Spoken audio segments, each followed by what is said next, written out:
Namo tassa bhagavato arahato samma sambuddhassa. Namo tassa bhagavato arahato samma sambuddhassa. Namo tassa bhagavato arahato Samma Sambuddhassa. Honor to him, the Blessed One, the Worthy One, the fully enlightened one. My utmost respect to the perfectly enlightened Samma Sambuddha, the noble doctrine of the Buddha, and the noble Mahasangha, the disciples of the Buddha. Hello everyone, welcome to our Wednesday evening Dhamma talk at Empty Cloud Monastery. And today I wanted to share with you the Dhammapada, one of the very short books in Khuddaka Nikaya. And this book is a very, very wonderful book.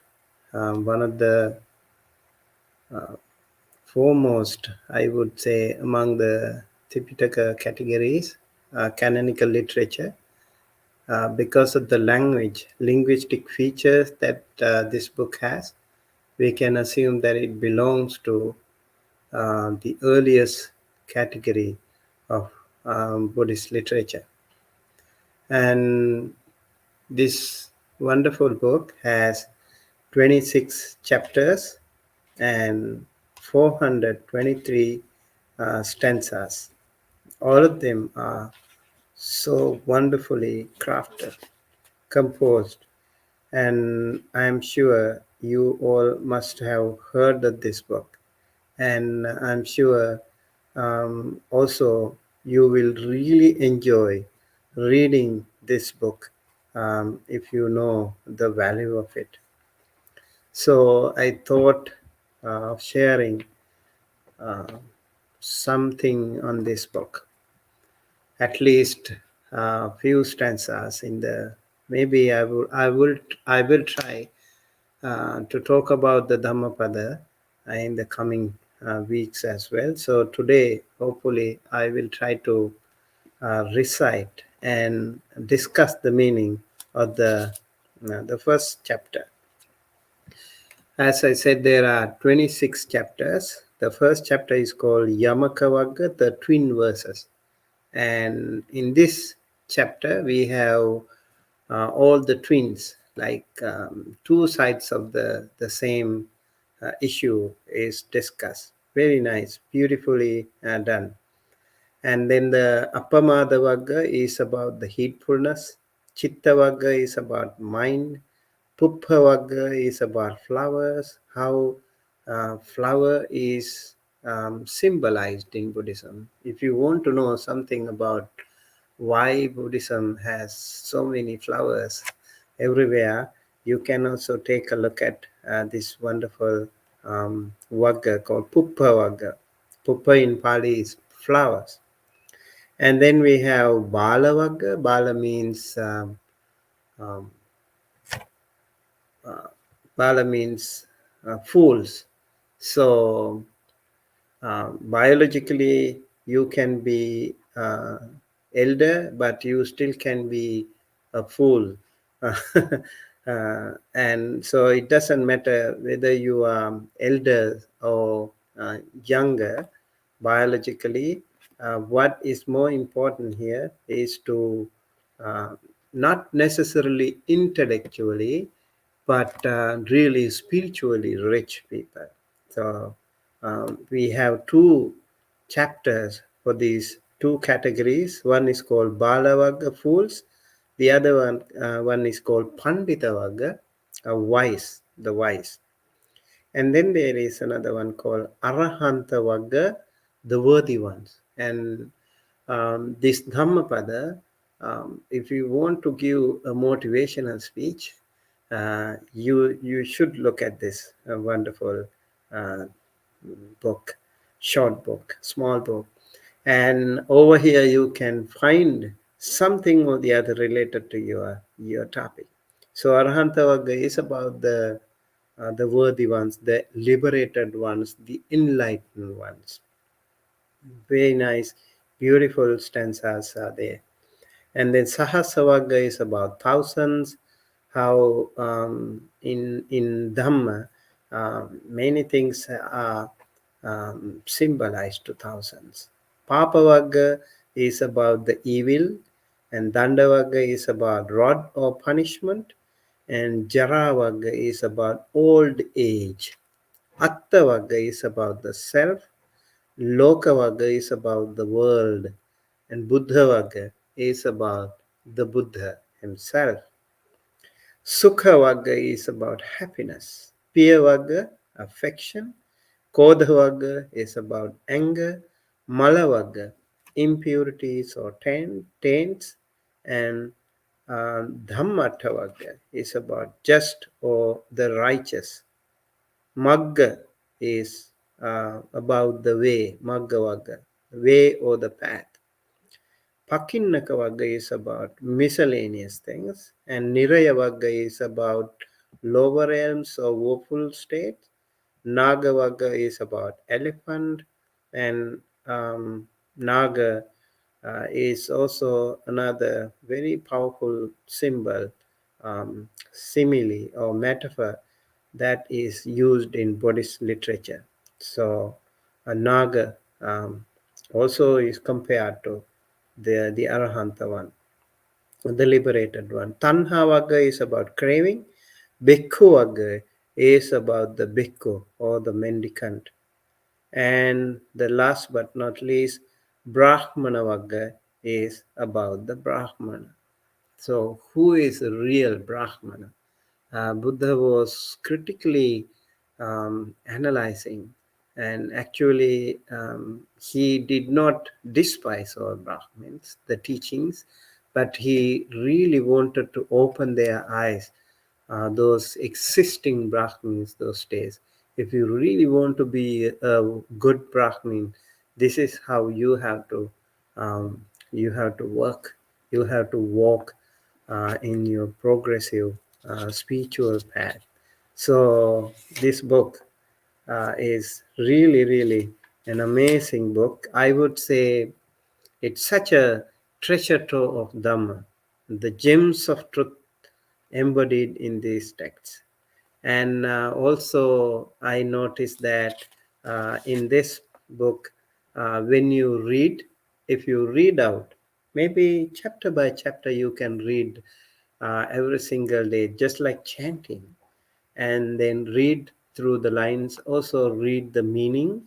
And every time you read, you will understand, you will grasp the meaning in a different level. That is one thing that I noticed in this wonderful um, book of wisdom. So, in many religious organization, they do have different books. You have Bible, you have Bhagavad Gita, and I would say Dhammapada is something that you need to carry in your handbag. It should be with you all the time while traveling, or while going even for a picnic or a hike.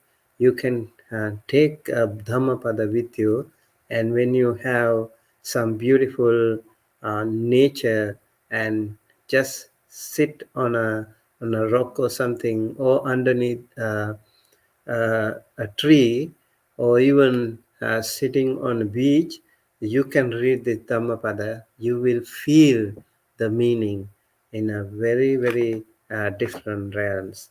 So I would like to actually start this Dhammapada discussion while chanting. Along with chanting, I will also discuss the meaning, so that it can be really helpful to all of us. So the twin verses. I'm actually going to discuss only the twin verses today, the Yamaka Vagga, first chapter. Mano pubbang dhamma mano settha manomaya manasache paduttena bhasati va karoti va tato nang dukkhaman veti chakkhang vahato padang. The other, the verse that is part of this, connected to this, is Mano pubbang dhamma mano settha manomaya manasache padutte pasannena bhasati va karoti va tato nang sukhaman veti chayava anapayini. So the first one, the first stanza is about mind. Both of them actually is about mind, but two sides of the mind. Mano pubbangama dhamma. Mind is the forerunner of all evil states. And mano settha manomaya. Mind is chief and mind made are they. Today we talk about things like these technological gadgets and many things that we say like made in USA or made in some other country, you say, right? But actually all of them are made in mind. That is the truth. So manomaya, mind made are they. Everything, all these man-made structures, all these wonderful, creative, innovative stuff that we have right here in front of us in this world, they are actually made in mind. Made in mind. So manomaya. So mind is so important to all of us. And manasache paduttena, if you speak, or bhasati, and karoti means if you do something or if you speak something, even if you think, paduttena manasa, with polluted mind, with evil mind, with the wicked mind, what will happen? The karma that you generate will follow you. Just like tatonang dukkhamanveti, that will be a suffering. That will not be happiness. That will be a suffering in return. It will come to you. It will follow you, just as chakkang vahato padang, even as the wheel follows the hoof of the draught ox. So wherever uh, the ox carries the cart, the wheel will follow the ox, just like that. Whatever karma, whatever bad karma you do, it will follow you. And all these stanzas, there are 423 stanzas, and all of them have been reached by the Buddha, depending on, connected to different incidents. There are around 300 stories connected to these stanzas. So over here it talks about um, an eye surgeon and who was doing a bad karma before, and then he was suffering due to that bad karma, that evil intention, when he was blinding one poor lady. Um, long story short, this poor lady was blinded by this man when he was an eye surgeon, and it is said the karma was following him so many times. And even at the last birth, when he was actually able to attain enlightenment, he became an arahant. And ironically, he became blind, so his physical eye was blinded, but internal eye was open. He was enlightened on the one hand, and he was blinded on the other. So those two things happen simultaneously. See, the power of the karma is such. And in the other story, the other stanza, it is the other side. So mind is the forerunner of all good states, just like all evil states. Over here, mind is the forerunner of all good states too. Mind is chief, mind made are they. If one speaks or acts with pure mind, because of that happiness follows one, even as one shadow that never leaves. See, whenever we do good things, mind will be the forerunner. Mind, they all are made in mind again. So mind will be the chief again. And so whenever we do say good things, and we do act good things, and we behave nicely, kindly, generously, and with that good intention, when we do, with that good consciousness, good mind, when we act, happiness, corresponding happiness will follow us, just like the shadow that never leaves. It's very interesting, and in Dhammapada, all throughout Dhammapada, we see very powerful, beautiful similes. Actually, a lot of similes and metaphors, and the simile of the shadow. We all have shadows. All of us have shadows, right? Every one of us has shadows. So those shadows, do they leave us? How about when you are in the darkness? Do you think the shadow has left you? It is there. It is right there. Only when the light is there you can see. So the shadow is still there. Even when you die, the shadow will not leave you. It will go to your graveyard. The shadow will still be there. Very interesting, right? Your loved ones, everyone else will leave you, but the shadow will still be there with you. Just like that. The karma, the good karma, will be with you all the time. So when we do really nice things, even simple act of kindness and generosity will be with you, and it will come to help you, come to your rescue any many times. We don't know when and where, when, where, how it happens, but when you need it, it will help you. For example, let's say you have been so kind to someone or something, and you think of it, you reflect on that beautiful good karma, and you feel so good, you feel so nice about that. And then you need some help somehow, someday, and helps will come to you. You don't know how, when it happens, but whenever you need it, you will get it. So this generosity, this kindness, this compassion, and all the other good things are really helpful to us. Remember to be kind and to do good, to be nice and to be wise in your life.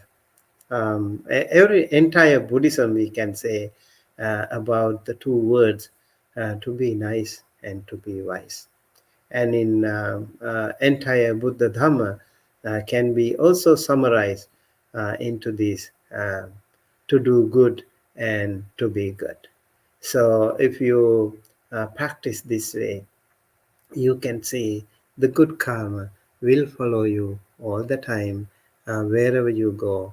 Maybe even in the midst of a jungle, even when you're lost in a desert, or in the middle of an ocean, when you need it, the good karma will help you. There are lots and lots of things that have rescued many people during natural disasters and some accidents. Miraculous escapes have happened to people, and these are, according to this Buddhist teaching, it is the reaction, it is the power of the good karma that you do. So always try to be nice, try to be wise, and try to do good, and try to be good. That way your heart and mind will be more pure, and good karma will follow you always. Okay. And the third and the fourth stanzas, again the twin verses. Akkochimang avadimang ajinimang ahasime ye tang upanai ti verang te sangna sangmati. Akkochimang avadimang ajinimang ahasime ye tang upanai ti verang te supasammati. He abused me, he beat me, he defeated me, he robbed me. In those who harbor such thoughts, hatred is not appeased. And the other one, he abused me, he beat me, he defeated me, he robbed me.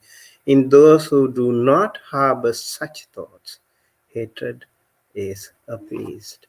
See, the world goes just like the clockwise way. And if all those uh, things that we do in the world, it should really help us in many different ways. Really, these two stanzas and the following two stanzas, they are all related to our anger and hatred. Anger can um, really make us suffer so much later on. It can not only influence us badly, but also everyone else in the surrounding area. A lot of people talk to us and they ask us how to deal with such people when they are so angry, when they are so bad to us, when they are not nice to us, and how do we deal with it. I would say, yeah, just read these two stanzas. He abused me, he beat me, he defeated me, he robbed me. You can say a lot of complaints about other people. So many a time what we do, we react to those things negatively, and we become even more aggressive, and your frustration can lead to aggression, and your anger can turn into a hatred that can be really dangerous. So it will never end. It will be a vicious circle if you are trapped into that. So be very careful. Anger can be a very natural human phenomenon, but if you convert anger into a hatred, it can be deadly, disastrous. It can be devastating. It can ruin your life. It can ruin others' life as well. So be very careful not to break or not to destroy the beautiful, powerful inner peace within you just because of the anger that you have, just because of the other people who harm you, who try to tarnish your good name, or try to um, hate you or dislike you, or who try to disrupt your progress. um, you need to be stronger within. This is what we need to learn here. You need to be stronger within. You should not um, you should not disrupt that inner peace you have been nurturing so very well so far. So a lot of other people would try to dismantle your inner peace. So be very careful about that. Whenever you feel like someone was abusing you, or someone was bullying you, or someone was hating you, hurting you, disliking you, yeah, that will be that someone else's karma. Remember that.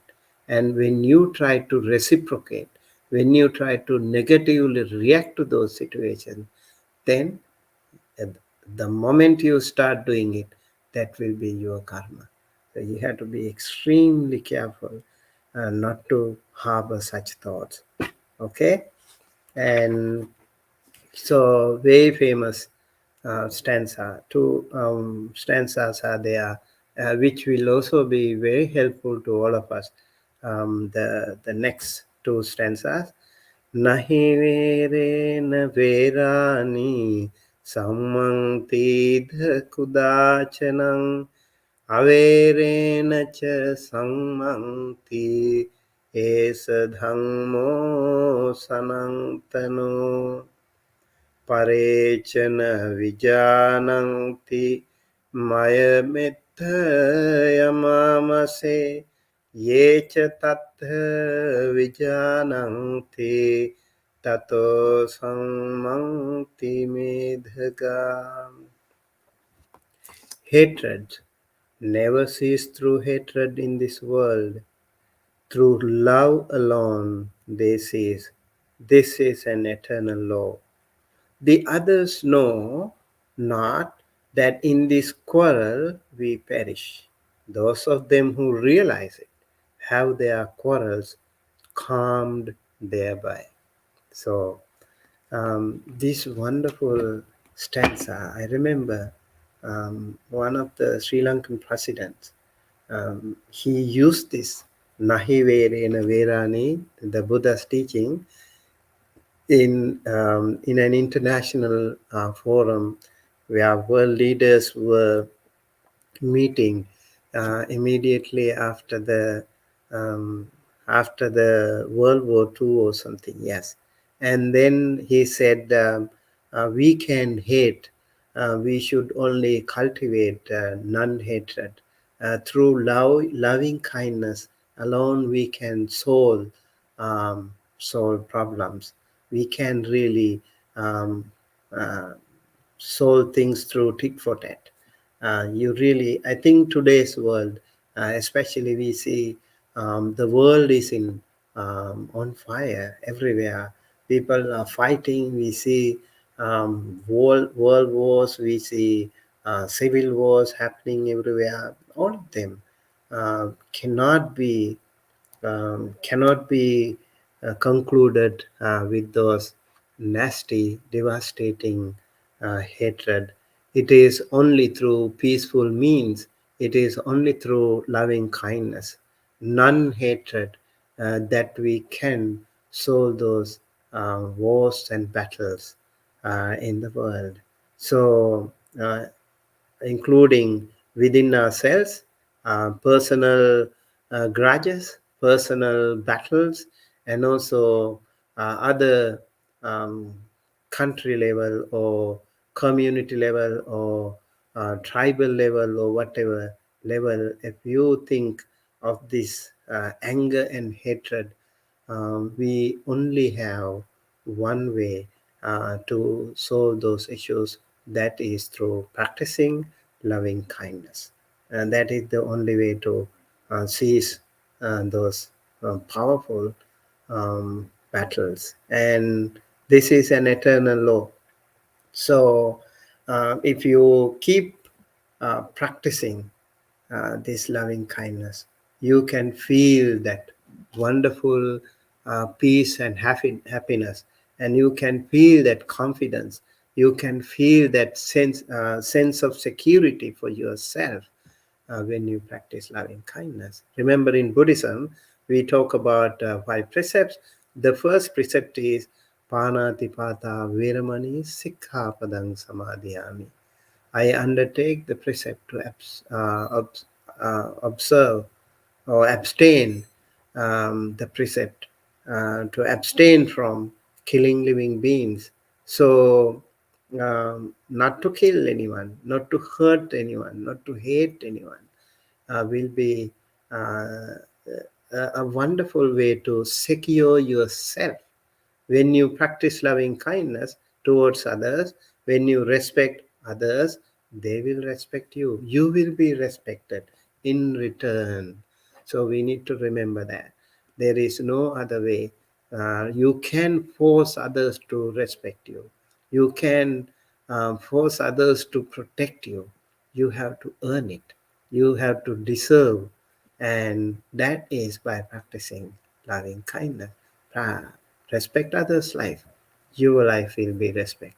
You don't need to actually have those life insurance thing. You have a very free life insurance right here with you by practicing loving kindness. So again, I would say anger can be a natural human phenomenon, but you should not let anger convert itself into a powerful, devastating storm like hatred. Hatred can be prolonged, and it will not only stay within this birth according to Buddhism, it will go from one birth to another, and it will kill each other, it will hurt each other all the time. So be very careful, be extremely careful not to cultivate anger and hatred. Okay? And then we go to another couple of stanzas. Subhanupasing viharang thang indriyesu asangutang bhojanam hi amatang yung kusetang hi naviriyang tang ve pasahati maru vato rukhang vadubbalang asubhanupasing viharang thang indriyesu susangvatang bhojanam hicha matang yung saddhang aradha viriyang tang vena pasahati maru vato selang papvatang. Whoever lives contemplating pleasant things, with senses unrestrained, in food immoderate, indolent, inactive, him verily Mara overthrows, as the wind overthrows a weak tree. The opposite, whoever lives contemplating the impurities, with senses restrained, in food moderate, full of faith, full of sustained energy, him Mara overthrows not, as the wind does not overthrow a rocky mountain. Again, we do have very beautiful similes here. A weak tree is easily uprooted, can easily be uprooted by a strong wind, but a rocky mountain can be shaken just like that. So we need to focus on certain things, and that will be really helpful. Who lives contemplating pleasant things, subhanupasing viharantang. So you need to contemplate on the impurities here, like not contemplating the like the bodily parts as pure, and with senses unrestrained means you don't have any indriya samvara. You have no control over yourself. You are fooled by emotions. Over here in the positive side, you become a very dominant within with your senses. You can be easily carried away by all the things happening. For example, there are a lot of commercials, And you can see a lot of food, for example, food or clothes or fashionable items in the market, and you see those things, and then a lot of people can easily be carried away. Oh, this is very nice, this is beautiful, I need it. You really don't need it, you really don't require it, but this powerful um, mechanism of commercials can make you full. So you go there, it's beautifully maybe covered or present, very nicely presented, and so you can control your senses. You go from one restaurant to another. You buy one cloth to another. You have so many closet full of clothes. Still not happy. This is insatiable. You can never be satisfied with that. So that is how when it happens to like unrestrained people, you need to control your senses. That way you can be in control. And food again is, I would say, one of the most powerful cravings that we have is food craving. Craving for food, we call ahara tanha.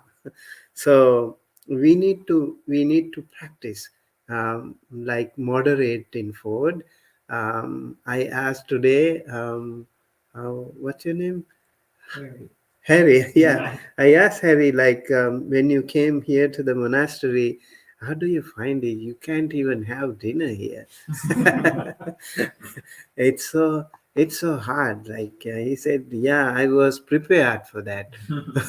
If you are not prepared, like mentally and physically, your craving will really harass you, torture you in the night. You can't sleep. I need food. Where is my dinner? That really happens to you. But you come here with that prepared mindset, bodily and mentally prepared. Here in monastery, we don't get dinner. So it's okay. So you are prepared for that. You have the control, and yeah, then it is okay. You don't really need it anymore. So this restraining your senses can really make life much more comfortable. And I would say we have mouth to eat and also to talk. So in and out, like breath, incoming and outgoing breath. So through the mouth also we take in and um, out things. So we have to be extremely careful about things that we take in, that is the food. We need to be in control. And the lesser we eat, the more better for our health, right? Better we become, like the health, in fact. So you don't become obese. Lot of people have uh, issue with the food, and lot of people have they don't really know how to control their wallet. So I think this particular two stanzas will definitely help you much more, how to control your wallet, how to control your belly, and that way you can be much healthier person, much wealthier person as well.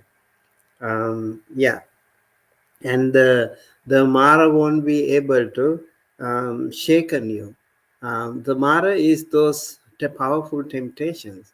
Like whenever you see a beautiful temptation through the commercial advertisements, you will not be shaken anymore. You will be like a rock solid. I don't want it. I'm okay. You can go to any supermarket and you can still be in control, although they look very nice, beautifully presented, beautifully packed. You won't be tempted by them. So I would say uh, read these two stanzas. That will be really helpful to you, and read it like repeated. You need to repeatedly remind, otherwise you forget. So keep reminding yourself That will be very helpful. The two other stanzas that we have. Anikasavo kasavan yo vathang paridahesati apeto dhamma saccena naso kasav marhati yochavanta kasavas sile susamahito upeto dhamma saccena Saveka sav marhati. Whoever unstainless, without self-control and truthfulness, should don the yellow robe is not worthy of it. He who is purged of all stain is well established in morals and endowed with self-control and truthfulness is indeed worthy of the yellow robe. So this is actually more emphasizing on the monks. The pure are worthy of the yellow robe, but not the impure. So even though we wear very expensive or very brand new, robe, if we have lot of impurities within, and then it doesn't make you a nice person. So over here, unstainless. If you become unstainless, unstained is not really the cloth that is unstained, that is important. It is the unstainless, stainless in your mind, that is important. And self-control, again, we talked about that, how important is to control ourselves, how to be in control our sense. And then again, the truthfulness. These are few things that can make a monk a very, very respectable person, a worthy person. So not only for the monks, also everyone, each and every one of you, if you also have these qualities within you, if you have, if you try to recognize your loopholes, recognize your mistakes, and then if you accept, be humble, and then you can work towards getting rid of those bad habits, bad actions, bad thoughts, bad emotions, negativity. You can work on these things, and then you can really make your life more shining. And then you need to also establish yourselves in morality. In Buddhism, morality, what we call sila, is the very foundation of our spiritual path. Without this foundation, even if you are PhD holder or you have so many qualifications, it doesn't really make sense. What is much more important here is your sila, your restraint, your discipline, verbally and physically, how to discipline yourself, how to maintain that discipline within you. That can make you a beautiful person. Your foundation is very, very strong then, and then your spiritual path is much more stronger. Remember, if you are um, verbally and physically restrained, and verbally and physically more disciplined, then your mental discipline can be easily done. And when you are mentally also disciplined, that means your samadhi. Sila, without sila, you can go to samadhi or concentration. And without samadhi, you can't really take good decisions. The wisdom will not occur to you without samadhi. So the sila, samadhi, panya, the three disciplines are really important. I think over here we need to focus on these things as well. All right, let's move to the next two. Asare saramatino sare cha sar Dasino te sarang nadhigachanti miccha sankappa gochara Sarang cha sarato nyatva asarang cha asarato te sarang adhigachanti samma sankappa gochara. In the unessential, they imagine the essential. In the essential, they see the unessential. They who entertain such wrong thoughts never realize the essence. What is essential, they regard as essential. What is unessential, they regard as unessential. They who entertain such right thoughts realize the essence.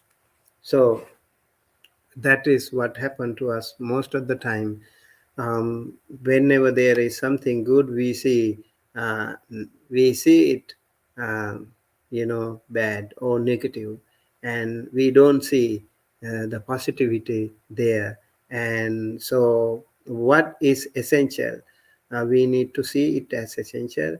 And when something is not essential, we need to see it as not essential. And we also need to have this really powerful tool called right thought, or we can say even right view, to navigate us towards the right path. And this way we can realize the essence, we can see the truth as uh, as it is. So this again is a really very helpful teaching. We'll move to the next two stanzas. Yatha agarang duchang nang vodhe samati vijhati evang abhavithang chittang rago samati vijhati.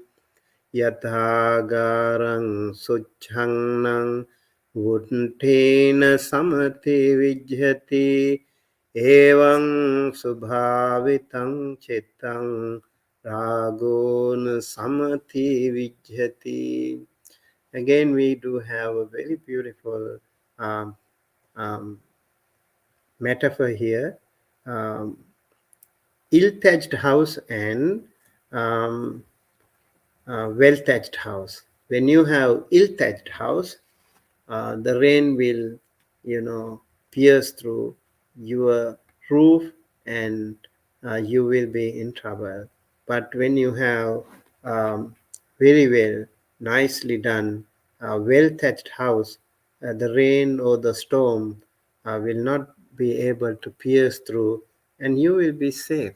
Your life will be more peaceful and comfortable. So, in stormy weathers, in thunderstorms, your house will be protected, and eventually you will be safe and protected and peaceful. Just like that, um, the raga, the lust, the lustful nature, can really disrupt your peace, your happiness, and it can really pierce through your house. So be careful not to be overwhelmed by raga, not to allow raga to control you. So raga again is a very powerful, stormy emotions that we have, and we should be able to control, we should be able to maintain raga, control the raga, and that way we can also practice our inner peace, maintain our inner peace much better. Raga again, the lust, we see this can be part of the lobha, greed. And then when you say raga, those sensual pleasures that we have, all the different sensual gratifications that we have, can be part of the raga. Like through the eyes we see many things, and raga can infiltrate. You can be overwhelmed by raga, and many things are lustful in the world, so you can be overshadowed, or overwhelmed by these very powerful temptations. If you remember the Bodhisattva, when he was meditating, he was just about to attain Nibbana, final liberation, the Buddhahood. And it is said there were three daughters of the Mara that were trying to tempt him. Those were the powerful temptations. Actually, they were not physical figures, but the internal emotions, powerful temptations. They were called Tanha, Rati, and Raga. So all of them are part of attachment, part of craving, part of um, the the powerful tanha that we have, desire, all the different siblings of desire. This can happen to us too, by through the eyes, through the ears. Like you are so much maybe addicted to songs or music or whatever, or maybe you are so much addicted to some maybe perfumes, or as we mentioned already, through the tongue, to many different flavors, and through the body we also can be addicted to many different kinds of contact. So all these agents can be actually triggering our raga. So we have to be in control.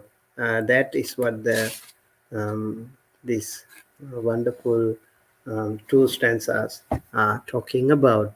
The next two stanzas are also very helpful to all of us. Idha sochati pecha sochati papakari ubhayatta sochati so sochati so vihanyati disva kamma kilitthamattano idha modati pecha modati kata punyo ubhayatta modati so modati so pamodati disva kamma visuddhamattano. Here he grieves, hereafter he grieves. In both states, the evildoer grieves. He grieves, he is afflicted, perceiving the impurity of his own deeds. And here he rejoices, hereafter he rejoices. In both states, the well-doer rejoices. He rejoices, exceedingly rejoices, perceiving the purity of his own deeds. So, when you do good things, when you say good things, when you even think good things, we can be happier, right? And those things really can help us in many different ways. You know you did the right thing, even though the other people might criticize you. You know, in your heart, you know that you did the right thing. So it doesn't really matter what the others say or react. You know exactly that you did the right thing. Your intention was good. So when you do good things, you can always be happier. Even by acting a very simple act of generosity, like helping a homeless person, or helping a little child for his education, or whatever way you can help, practice those generosities and kindness and compassion in many different ways. You can see the um, powerful karma that is generated through this is truly wonderful. I remember one time I um, I was able to help one family with a house, a brand new house, and they were so happy, and they were crying out of amazing joy. And so every time they sleep in that house, they feel so happy, and I think I get the good energy. And although I, as a monk, I'm a homeless person too in a way, but when with the other people, good people's help, I was able to help their family.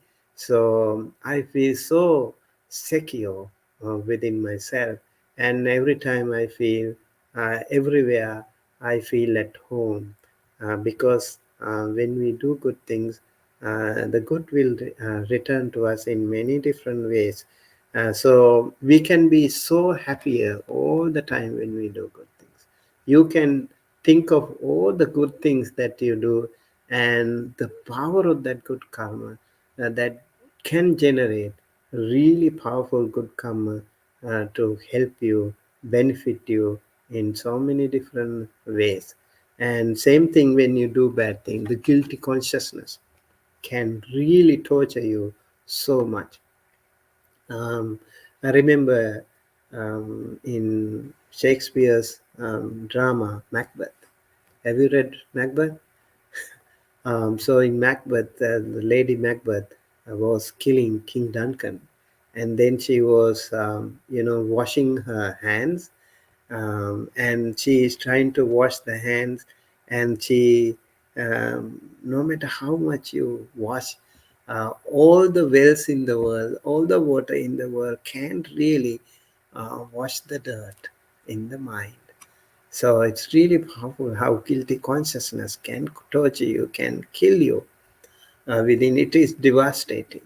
It is so disastrous.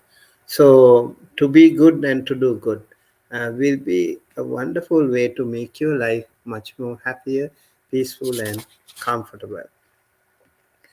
Okay, let's go to a few more stanzas to conclude today's session. Idha tappati peccha tappati papakari ubhayatta tappati papang me kathanti tappati bhiyo tappati dugatingato idha nandati peccha nandati kata punyo ubhayatta nandati punyang me kathanti nandati Bhiyo nandati sugatingato. Here he suffers, hereafter he suffers. In both states the evildoer suffers. Evil have I done, thinking thus he suffers.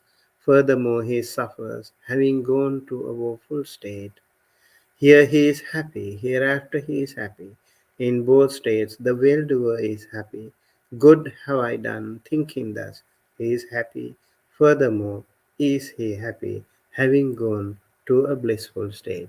Now it talks about how when you do something good, according to Buddhism, the circle of transmigration will take you to a lower realm when you do bad things.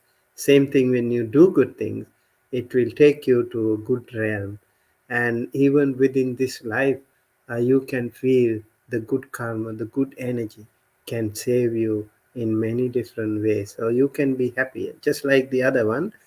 These two stanzas also talk about how when you do something good, can help you, can make you a happy person. Last two stanzas, and then we are done for today. Bahung piche sahitang bhasamano natakaro hoti naro pamato gopo gavo ganayang paresang na bhagava samanyasa hoti Appang piche sahitang bhasamano Dhammasya hoti anudhammachari ragam cha dosam cha pahaya moham sammapajano suvimutta citto anupadiyano idhava hurangva sabhagava samanyassa hoti. Though much he recites the sacred text, but acts not accordingly, that heedless man is like a cowherd who counts others' kind. He has no share in the fruits of the holy life. Though little he recites the sacred text, but acts in accordance with the teaching, forsaking lust, hatred, and ignorance, truly knowing, with mind well freed, clinging to naught here and hereafter, he shares the fruits of the holy life. This again is directly related, connected to the monks. How even though you know so much Dhamma, if you don't practice, it doesn't make much sense. So it's so important that even though you know a little, it's okay.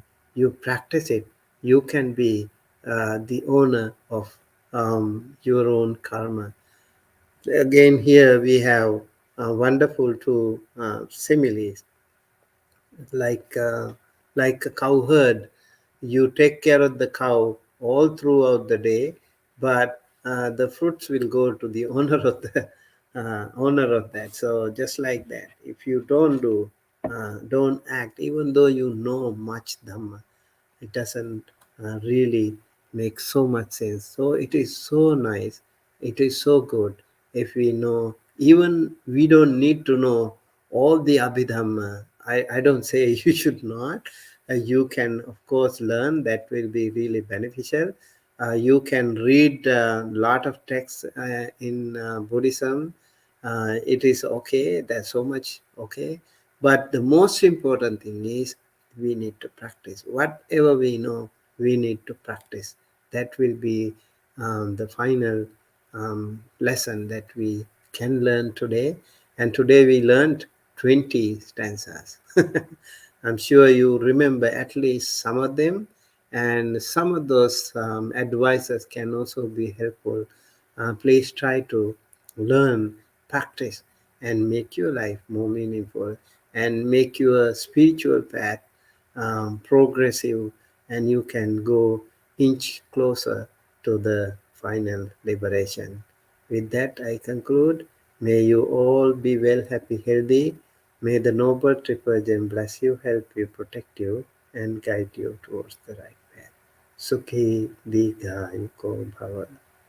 Sadhu, sadhu, sadhu.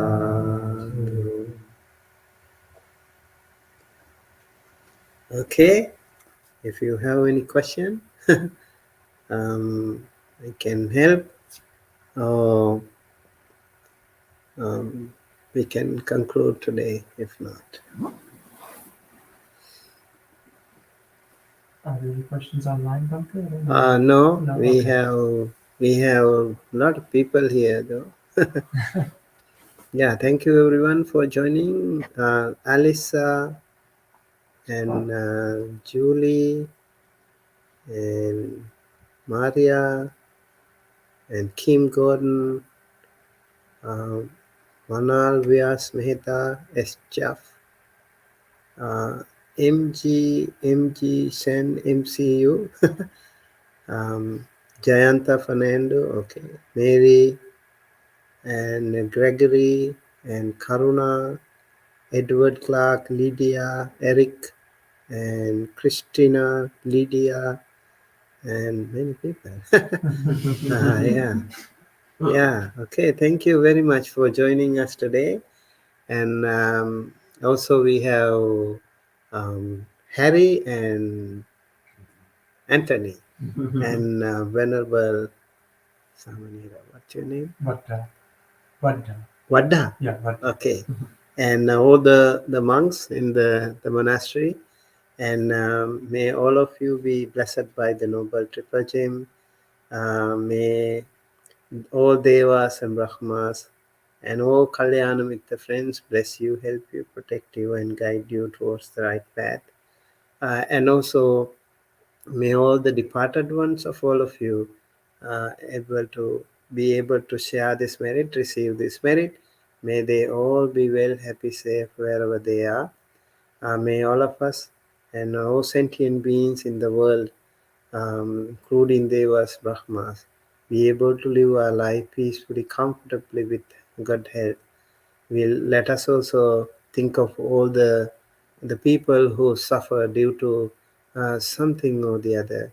There are so many people who suffer due to some sicknesses, due to some injuries, due to some physical or mental sufferings. We want to think of all of them. May they also be blessed by the Noble Triple Gem. May they be able to recover from their suffering. And also, all the people who are suffering due to wars or due to natural disasters or due to some other reasons, we will think of them as well. We will pray for them. We will pray for world peace, and we will pray for everyone's happiness and good health. May all of us and all of them be able to live our life peacefully, comfortably with good health. And may all of us be able to attain the absolute peace and happiness at the end of our samsara. That is the supreme bliss of Nibbana. Thinking thus, please keep your palms together close to your heart and say 3 times Sadhu, Sadhu, Sadhu.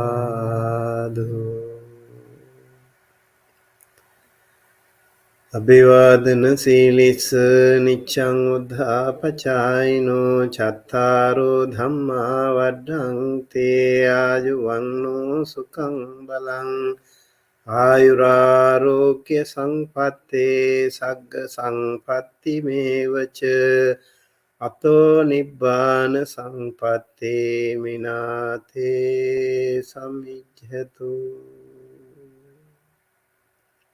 Thank you and see you again with another program.